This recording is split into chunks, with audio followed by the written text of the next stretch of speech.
The second thing is, if you notice this is a trend where it's like ethnically or racially divided, then I would like suggest a method that broke that trend. So that's like, okay, let's count off by fives. If you have like a team of three, you'll count off by threes.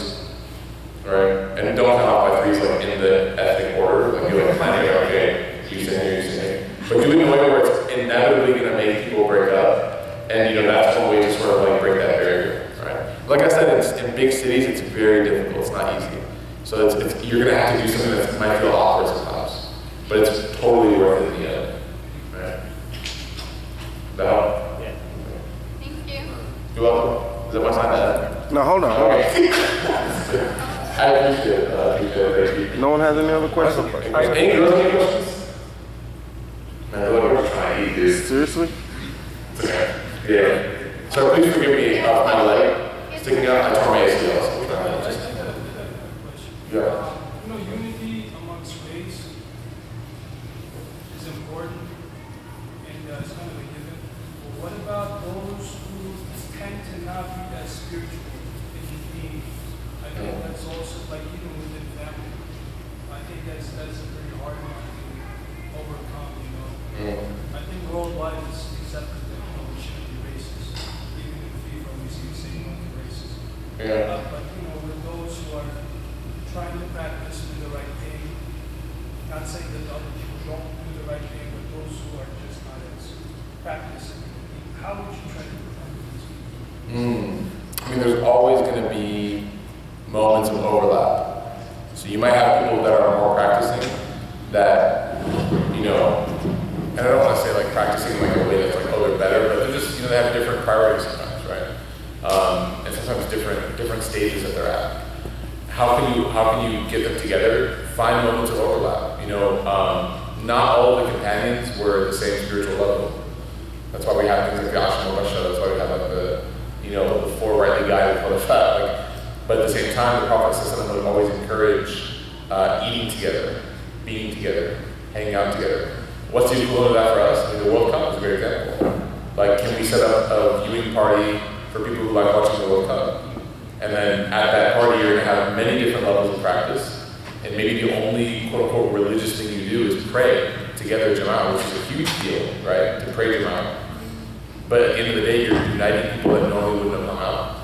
So it goes back to that whole click thing, is you have to like do things that people find socially fun together, right? And things like retreats and things like going whitewater rafting or paintballing or hiking. These are great opportunities to do that, right? And what I've always found to be the case is don't make it like overly deep, right? Okay guys, every time there's a yellow card, we're going to eat some people body, right? You don't want to do that, right? Just make it so you're fulfilling the bare minimum, right? But even in that bare minimum fulfillment, it's a big step, man. To get, we have MSA Showdown is a great example. We had MSA Showdown, and there's a lot of people there who don't normally pray, right? But to get everyone to pray Maghrib together was a huge deal for me personally. Even though to like some of my fellow students of knowledge, they'd be like, it's kind of, whatever, it's kind of a big deal. It's a huge deal, man. Prayer is a huge, that's the first thing that's going to be looked at on the Day of Judgment. And if that's okay, and he says what? Everything else will be okay. So our salawat and establishing them is a big deal. So if we can get people to unite on that, right? Forget all the extracurriculars, just unite on that, but surround it with really cool social activities. That's the goal, and that's essentially what groups tries to do. The organization we have in Oslo, so we just try to have amazing social activities and then perform prayer together. I found that to be pretty successful. Do you like the girls group? Yeah. So if you know a person that's been like exposed to like a lot of Islamic knowledge, they haven't made any changes, and you find yourself like in their company, they tend to like think that they're like the nicest person, yet they make a lot of people feel uncomfortable and like, or like another person like if they're speaking and someone says something always about them, they won't even acknowledge the fact that someone else is saying something. It's like I feel like when you're from like a small family, you sometimes don't have the ability to recognize that you're not the center of attention. And so I feel like this certain person in my life is just kind of always, they tend to think they're blinded and they think that they're like the best person on earth.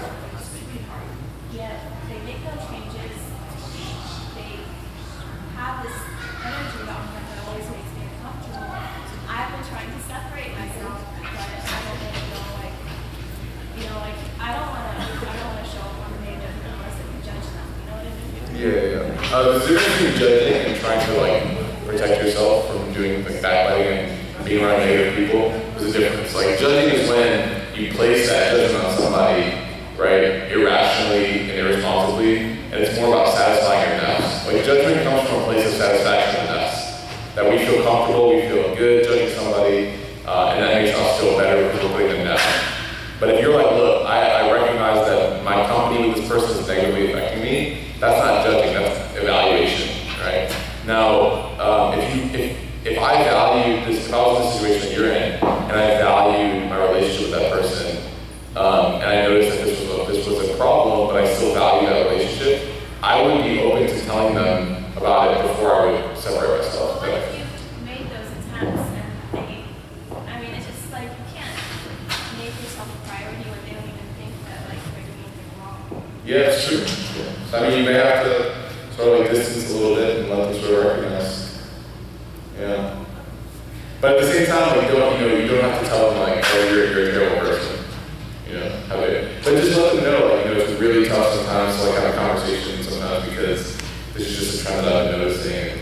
There's also another way to sort of advise people, which is the way Abdelrahman taught it with the bar, which was amazing, where he saw someone making a little incorrectly, and obviously he knows how to make a little, but he goes up to the person and says, I don't know how to make a little correctly. Can you like, or he's like, I'm kind of confused about this part. Can you teach me? And the man was like, well, actually, I'm confused about this part, so can we figure it out together? And so sometimes when you sort of like falsely tell the person that you're struggling with something, then it kind of like opens them up to the idea that maybe they're doing it as well, right? So that's what I did. Of course, he knew how to make a clue, but through that moment, he was essentially trying to save the person from embarrassment, right? By sort of, so you might benefit by going to this person saying like, I noticed I have this issue and I'm really working on it. And even ask them, is there anything that I can do that you think would benefit me from being like really like kind of egocentric and stuff like that? Because we all are egocentric a little bit at some points, right? Some more than others. So that person, as they're telling you the advice, they may realize that they have to do it as well, right? So. Just one thing, and another thing. Yeah. We do need to wrap up. Just, can you speak a little bit about, because many of these kids might become more religious, and in that path, at that stage, and you're probably aware of it, like ideologically, sometimes, oh, beware of this group, beware of that group. Like, Yeah. If they ever face that, like, what's a reasonable way to approach these kind of issues? Yeah, I mean, like, just generally, man, the religion is all about two things. The religion is about good character and serving other people. Good akhlaq and serving other people. And so, as your path of religion, or going close to Allah subhanahu wa ta'ala, what I've been saying is that there might be a point in time where people are advising you against a certain group or whatever. The reality is, man, like, you just have to sort of, like, be your own person. And you really have to interact with people in a way that's beneficial. And if there's anything that they do that makes you feel uncomfortable, then you don't have to partake in that. But that doesn't ruin them as a person. And trust me, there will be some things that you do that make other people feel very uncomfortable. And imagine how you would feel if they cut you out of life completely, right? So in our path of community, of development, and things like that, it's very important not to ascribe labels to people. Method labels, ideology labels, things like that. So dumb.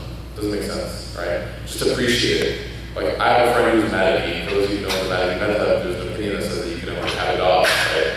And how do you know that, right? Dog, which I follow, dogs are not allowed to have a home, right? So whenever I go to his house, the dog is chilling there, and we just joke about it, right? I'm not like, oh my God, you're so dumb, you're getting sin, alright, dogs, right? And he's not like, oh, you crazy people, you don't know this. We don't try to do that. We just appreciate each other. And I think part of the problem, Ahmed, with labels is that it dehumanizes people. It's so easy to hate somebody when you say, oh, that person's this, that person's that. But when you actually get to know that person, it becomes impossible to be so hateful because you appreciate them for so many different levels. And you might disagree with them. And this happens outside of religion too. Like, I know, for example, amongst a lot of Jewish people, that Muslims used to be like, oh, Jews are this, Yehud are this. But the problem is that when they meet a Jewish person, they're like, oh, that person's actually really nice, right? Same with Jewish people meeting Arabs. I've met a lot, I've spoken in synagogue, and the Jewish kids are like, we did not think that Arabs were like civilized human beings until we met your youth group. They're like, because all we hear about is the Zionist propaganda and all. So, humanity has a way of breaking ourselves up into tribes, right? Like for example, like the South versus the North. It's a huge thing. Even today, it's like the South, yeah, welcome to the South, Waffle House, right? We all exciting. And then like amongst Georgia, it's like Georgia versus Tennessee. We hate Tennessee, we hate Florida, we hate. And then within Georgia, what's a rivalry? Georgia Tech, UGA. ICM versus RCU. RCM versus what? Georgia Tech versus UGA, okay? And even within, like, we can break down competitions to like a minuscule level, like boys versus girls, red versus green shirts. And it's just, but the reality is, the real mature person and the smart person doesn't let these competitions get to them, right? We can break down tribes up until the end, but the reality is that we're gonna have to live with each other and share this space that we have. So just appreciate one another. The more you appreciate your brothers and sisters, not just in religion but in humanity, the less you'll have to be upset with them or hate them about, right? So don't talk about people with labels. It's not okay. Yeah. Jazakallah khair. So the situation sometimes we face, like, we appreciate you giving us an opportunity to step forward and try to work in a community and community together. Sometimes based on our age group, we try to step in to help somebody out, in whatever the settings are. Sometimes the level of understanding is not there.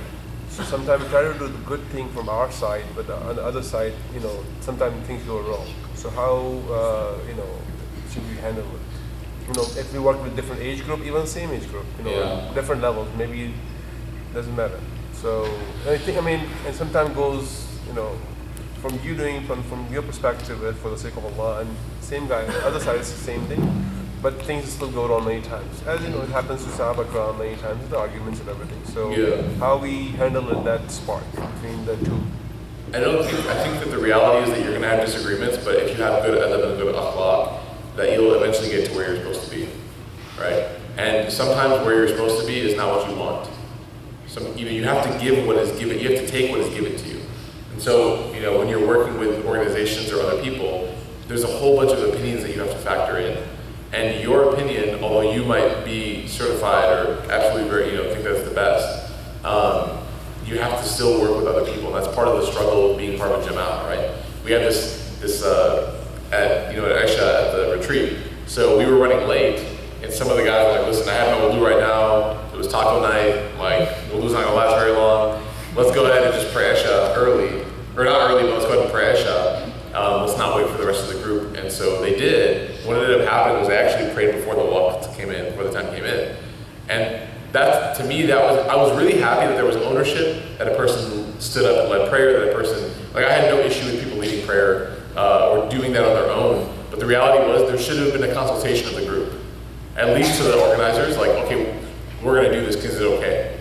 And what that teaches us is that when you work with other people, you have to factor in other opinions, even if your opinion is right. Like, let's say someone came to an organizer and said, can we pray Isha right now? We don't want to wait another 20 minutes. I'm almost positive they would have said yes. But the reality is, like, we still have to take that into account. But if they say no, that doesn't mean we do what we want anyways. We have to take what's given to us and work slowly with good adab and good akhlaq, right? That's always been the method, and even in the companions, that's how they worked with each other. They never bullied each other or forced their opinion on one another, right? And the reason why that's frustrating is because it's a slow process. It's very slow. For those of you who work with masjid boards, it's slow, right? Very slow, like moss grows on them. But you have to just be patient, good adab, good akhlaq, and get there, inshallah. Sometimes what happens is, like, when these spark happens, people say, this is it, I'm not gonna do this masjid anymore. So I think the message is, like, what I see, like, we need to be, the way you mentioned, we need to everything in behind.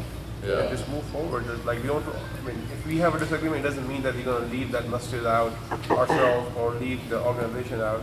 Be part of it, right? Yeah, it's true. Stay connected to the masjid, but at the same time, go where you're comfortable.